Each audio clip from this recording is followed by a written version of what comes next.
Wah, menika kawontenanipun kok enten beda piye, Ger?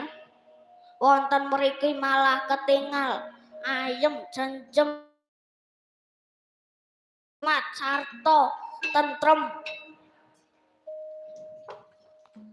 Iya, kuwi kang diarani alam kasuwargan lan kalanggengan, Ger. Nuwun inggih sajroning kok wonten mupangat menika kok wonten cahya warni cemeng, warni abang, kuning, putih menika werdine menapa pukulun werna ireng. Kuwi gambaraning kang ngepul kang lan gedhe, tegese tekad kang gedhe sing ora bisa dikalahake apa wae. Warna abang kuwi nafsu angkara, tegese wani. Mula yen kowe wani aja wedi-wedi, yen wedi aja wani-wani. Warna kuning keindahan utawa kadonyan, tegese menungsa yen kesemarang kaindahan lan kadonyan ning donya, temune bakal cilaka ing alam kalanggengan. Putih resik utawa suci, tegese resik kuwi durung karuan suci, nanging yen suci mesti temune resik. Wah, mekaten pukulun. Ya, Ger. Menawi mekaten kula trimah wonten mriki kemawon amargi pun rumaos ayem jenjem nikmat rampung wanget wonten mriki. Aja, Ger.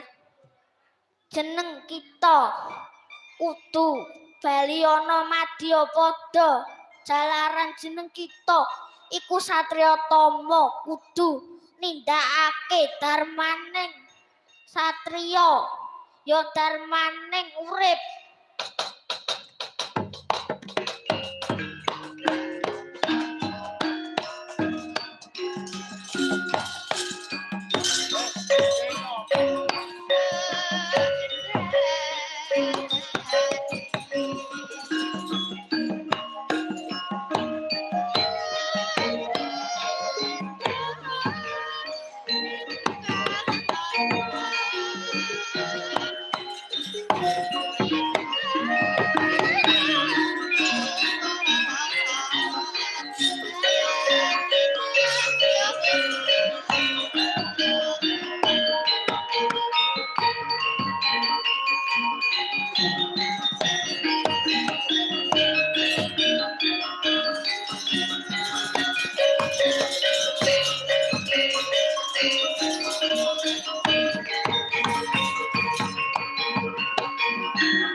Banjur apa meneh kang kita upadi, Ger?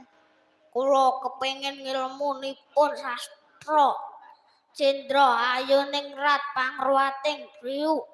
Kula iku ngilmu kasampurnan dumadi yektine urip kuwi sangka ngendi, rep dinggo apa bakale menyang ngendi.